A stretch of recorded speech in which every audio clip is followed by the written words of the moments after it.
Phrase এবং ক্লোজের ভিতরে পার্থক্য কোন জায়গায়? ফ্রেজ কাকে বলে? ক্লোজ কাকে বলে? আসুন এই দুইটি কন্ট্রাস্ট কম্পারিজন দিয়ে আমরা শেখার চেষ্টা করব ফ্রেজ কাকে বলে, ক্লোজ কাকে বলে, specially noun phrase versus noun clause. চলুন দেখি। প্রথম সেন্টেন্সটি হচ্ছে আই নো হিজ অ্যাড্রেস এবং এর কন্ট্রাস্টে লেখা আছে I know where he lives. প্রথম বাক্যটির অর্থ হচ্ছে আই নো হিজ অ্যাড্রেস, আমি তার অ্যাড্রেস জানি, এবং দ্বিতীয় সেন্টেন্সে বলা আছে I know where he lives, আমি জানি সে কোথায় বাস করে। এখন প্রশ্ন হচ্ছে এই হিজ অ্যাড্রেস এবং হোয়ার হি লিভস কোনটি ফ্রেজ কোনটি ক্লোজ? আসুন নাউন ফ্রেজ এবং নাউন ক্লোজের সংজ্ঞাটা জেনে নেই। নাউন ফ্রেজ কাকে বলে? একগুচ্ছ শব্দ, বাক্যে অবস্থিত একগুচ্ছ শব্দ যদি নাউনের মতো কাজ করে। কার মতো? নাউনের মতো। বাক্যে অবস্থিত একগুচ্ছ শব্দ যদি নাউনের মতো কাজ করে তবে সেটি নাউন ফ্রেজ, এবং একইভাবে বাক্যে অবস্থিত একগুচ্ছ শব্দ যদি নাউনের মতো কাজ করে তবে সেটা নাউন ক্লোজ। বাট একটু পার্থক্য আছে, সেটা হচ্ছে ফ্রেজে কখনোই ফাইনাইট ভার্ব থাকবে না।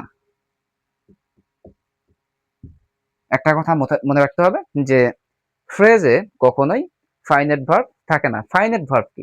ফাইনাইট ভার্ব হচ্ছে সেই সমস্ত ভার্ব যার দ্বারা টেন্স বা কাল বা সময় নির্দেশ করা যায়। যেমন ইট, ইটস, এট। খাই, খাই বা খাচ্ছি, এবং খেয়েছিলাম। এই যে শব্দগুলো, এই যে ভার্বগুলো, এইগুলো দ্বারা সময়ের অতীত, বর্তমান, ভবিষ্যৎ বোঝানো যায়।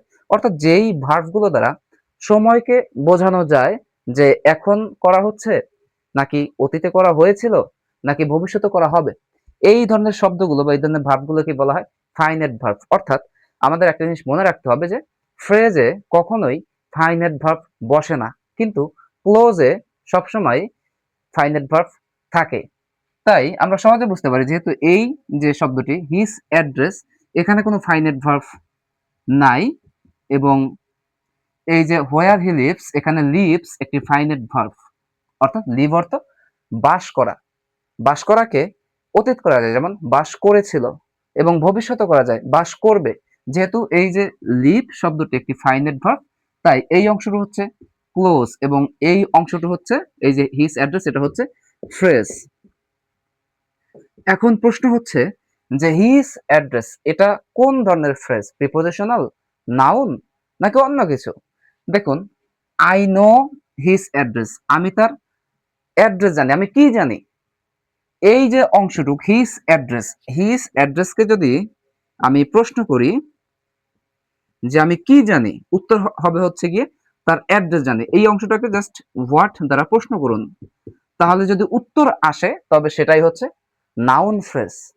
বা সহজ কথায় বলতে গেলে এই নাউন ফ্রেজ এই যে নাউনকে, নাউন সম্পর্কে এক্সট্রা ইনফরমেশন দেয়, অতিরিক্ত তথ্য দেয়। নাউন সম্পর্কে সবসময় নাউন ফ্রেজ অতিরিক্ত তথ্য দিবে।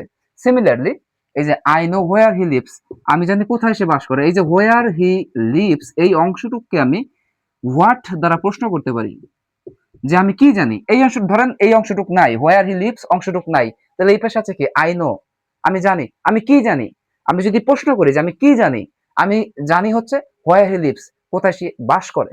তাইলে যেহেতু এই হোয়াট দ্বারা প্রশ্ন করলে উত্তর পাওয়া যায়, তাই এটা হচ্ছে নাউন ক্লোজ। এবং এটা কেন ক্লোজ হলো? কারণ এখানে ফাইনাইট ভার্ব আছে।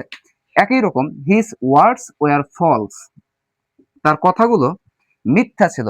এই যে হিজ ওয়ার্ডস এই অংশটুকুকে আমি ওয়ার্ড দ্বারা প্রশ্ন করতে পারি, এবং আমরা জানি কি যে বাক্যের যে অংশটুকুকে হোয়াট দ্বারা প্রশ্ন করলে উত্তর আসবে সেই অংশটুকু হচ্ছে ফ্রেজ কিংবা ক্লোজ কিংবা নাউন ক্লোজ। সহজ কথায় নাউন ক্লোজ। সেন্টেন্সের যেই অংশটুকুকে হোয়াট দ্বারা প্রশ্ন করলে উত্তর আসে সেই অংশটুকু হচ্ছে নাউন ফ্রেজ কিংবা নাউন ক্লোজ। যেহেতু হিজ ওয়ার্ডসকে আমরা হোয়াট দ্বারা প্রশ্ন করতে পারি, তাই এটা হচ্ছে নাউন ফ্রেজ, কারণ এখানে কোনো ফাইনাইট ভার্ব নাই। যেমন হিজ ওয়ার্ডস, এখানে কোনো ভার্ব নাই, হিজ একটা প্রোনাউন এবং ওয়ার্ডস হচ্ছে নাউন। আবার এখানে দেখুন what he said was false. এই যে হোয়াট হি সেইড, সে যা বলেছে তা মিথ্যা ছিল। এই যে হোয়াট হি সেইড, এখানে সেইড এটা একটি ভার্ব, এটা একটি ফাইনাইট ভার্ব। যেহেতু এই হোয়াট একটি ফাইনাইট ভার্ব এবং এই পুরো অংশটুকু হচ্ছে গিয়ে একটি নাউন এর অতিরিক্ত তথ্যদাতা, তাই এই অংশটুকুকে আমরা বলতে পারি নাউন ক্লোজ। আমি আবারও বুঝিয়ে বলতেছি, ফ্রেজ এবং ক্লোজ, নাউন ফ্রেজ এবং নাউন ক্লোজ দুইটি অংশই নাউন সম্পর্কে অতিরিক্ত তথ্য দেয়। বাট ফ্রেজে কোনো ভার্ব থাকে না, ফাইনাইট ভার্ব থাকে না, কিন্তু ক্লোজে ফাইনাইট ভার্ব থাকে।